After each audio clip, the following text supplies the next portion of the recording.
সূরা আল মাইদা কোরআন কারীমের ৫ নম্বর সূরা ৬ নম্বর পারা ২ নম্বর মঞ্জিল ১০ নম্বর রুকু ৭২ নম্বর আয়াতে ইন্নাহু মান ইউশরিক বিল্লাহি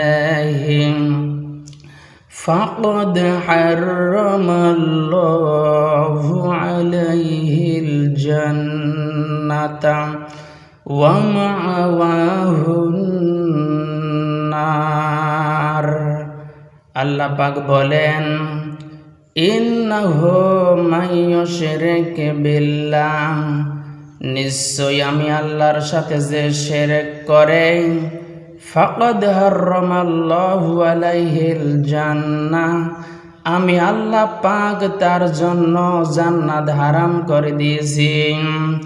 ওয়া মা'ওয়াহুন নার, আর তার আবাসস্থল হলো জাহান্নাম।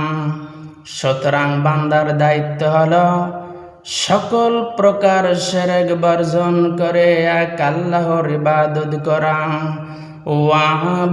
ওয়া'বুদুল্লাহ ওয়া লা তুশরিকু বিহি শাইয়্যা।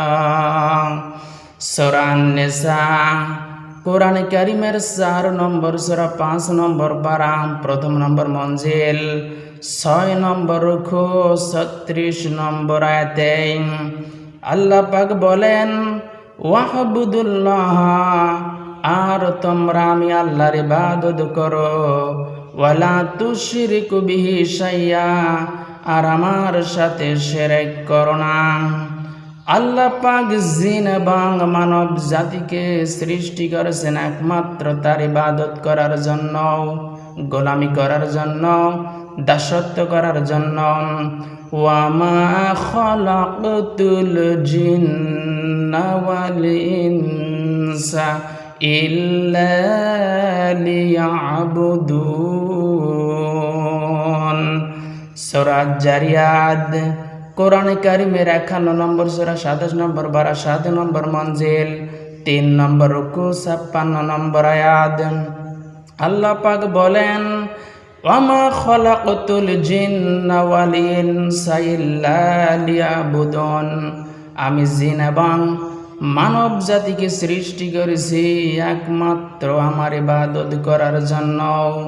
সুতরাং বান্দার দায়িত্ব এবং কর্তব্য হলো সকল প্রকার শিরক বর্জন করে এক আল্লাহর ইবাদত করা।